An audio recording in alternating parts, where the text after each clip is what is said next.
So Rejyna, you have a fairly complex rig, and yet it's probably one of the more simple ones to use in some ways.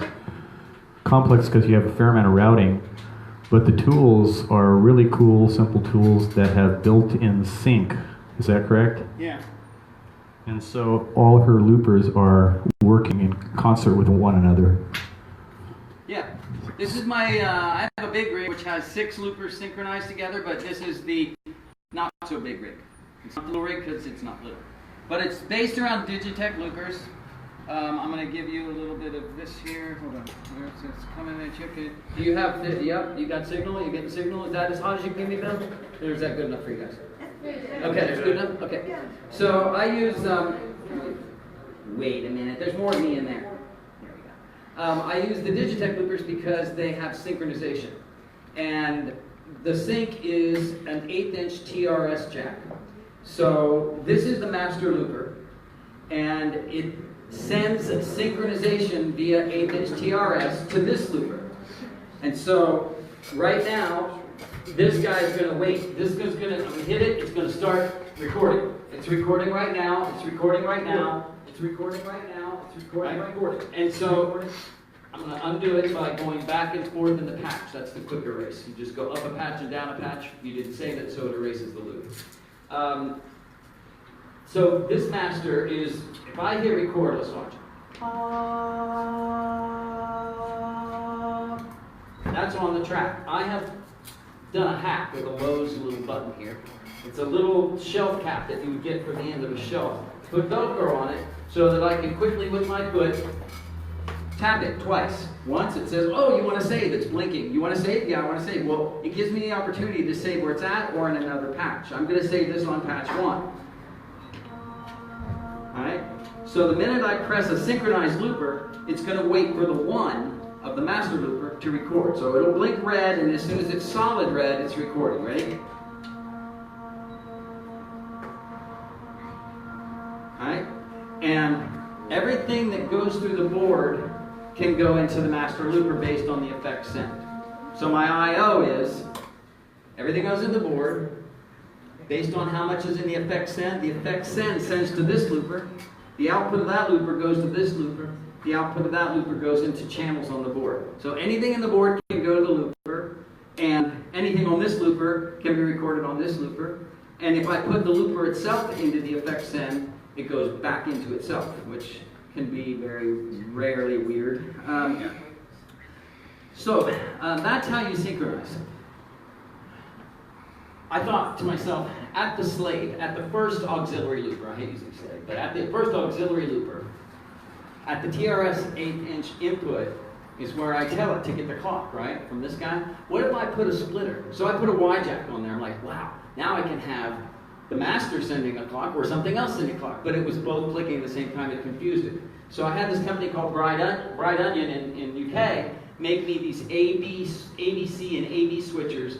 Instead of 1/4 inch jacks, they're 1/8 inch TRS jacks. So this is input into the slave looper, and whatever switch I push here determines what the slave looper will listen to. That's kind of complex, right? Right now, this is the yellow looper, right? Yellow tape. So the yellow light is controlling this. If I turn this off and turn it back on, you'll see this say SYN, which means syncing, right? Syncing. So sometimes you want the slave looper to go with the master. That's the typical configuration. But I found it's really nice to sometimes be able to desynchronize things.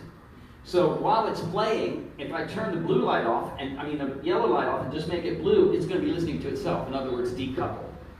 If I turn the white light on, it's listening to the SDRUM clock. So I can, while it's playing, change what it's listening to. So in a sense, I can make identical loop links, then decouple them, start them independently. Or if I leave them decoupled, I can have a verse and a chorus. So I'll do a decoupled thing right here, just to show you the verse and the chorus thing. I'm going to erase the loop, and this is how I erase the loop I just recorded. I hold the save, I go to a clear channel, hold the save down, go back to the channel, and save clear over top. So you'll see me clicking a lot of times when I'm playing. A lot of times what I'm doing is erasing or clearing or not saving. And because I have the foot save button, it changes my life, because I can Oh, it's thinking right now.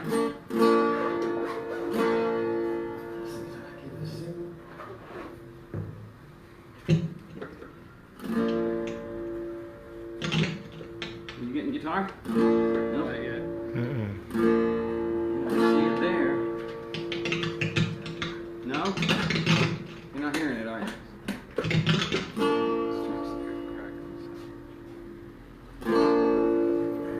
Okay, it's coming. I was doing this was happening when I first started. Try it again. Here we go. No? You crazy machines. Complex. Did somebody say complex IO? There we go. Ah. So, I have this song that I do that's by Led Zeppelin, and it's Tangerine, and it's one of my favorite Led Zeppelin songs, and most people don't know that song. Great song. Okay, so, great song. But I use a verse and a chorus thing, so I'll show you how I do that. I will go,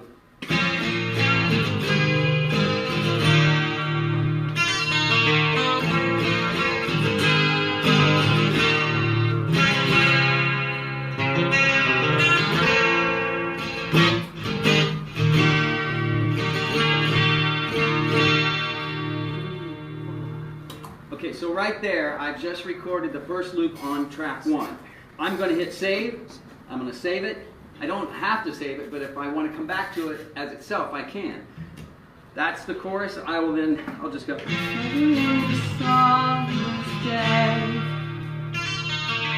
Only find slips away today.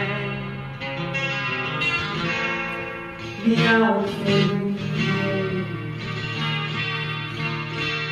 At the end of the second verse, I want to go to the chorus, right? So I'll show you how I do that. I'm going to hit the stop of this looper at the same time as record on this looper.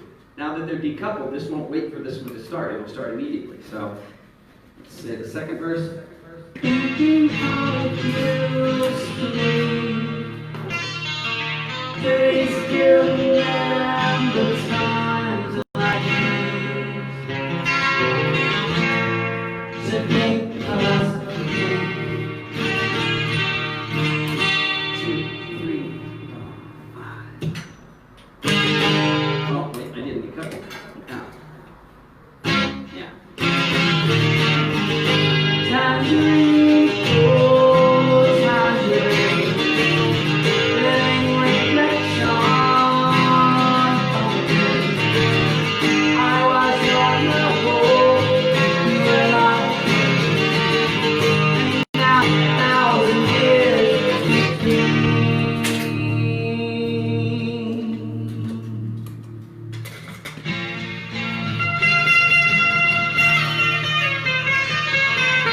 Okay, so I can play the lead with the verse.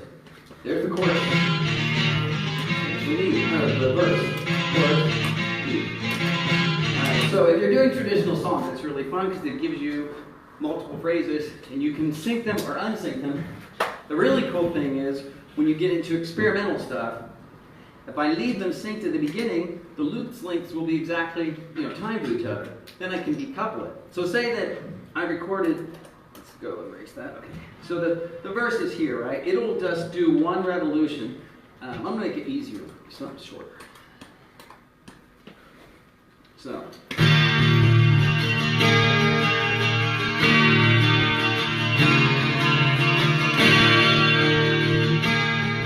I'm going to save it.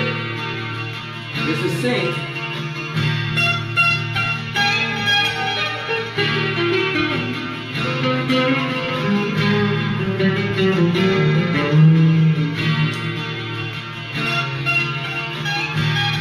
That playing. My concern is the verse. This can be several iterations of this length, as many multiples as you want. I can then record that onto this, because it's lined through, right?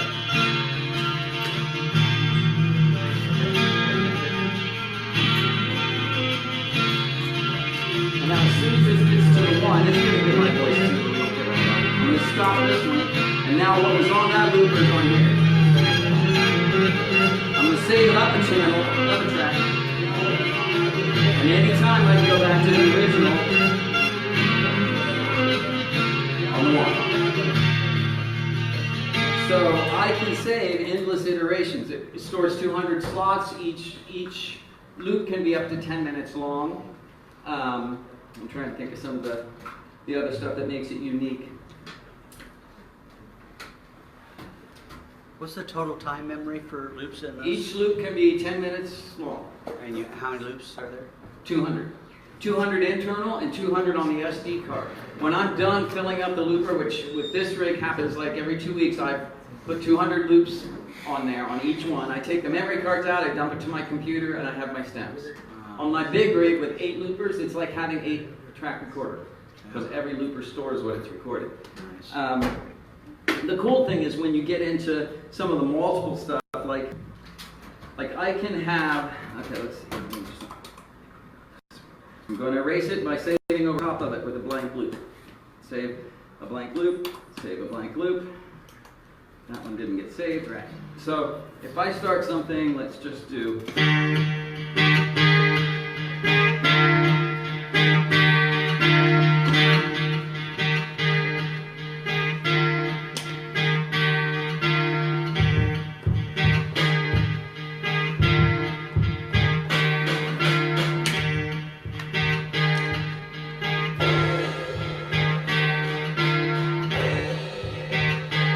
So this has just that chord on it. This has the drum thing I put on it. I can add another guitar part to either one of the loopers.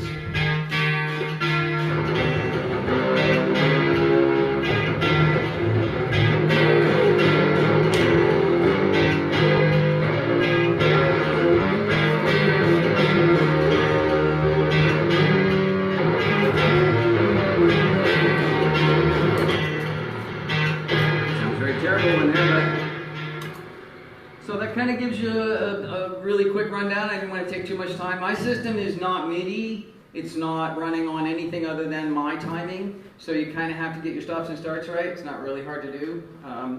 Just got to practice. The cool thing is there's a company that, let's see, there's 2 companies that make a cable that lets me take this TRS simple MIDI timing thing and make it into 5-pin.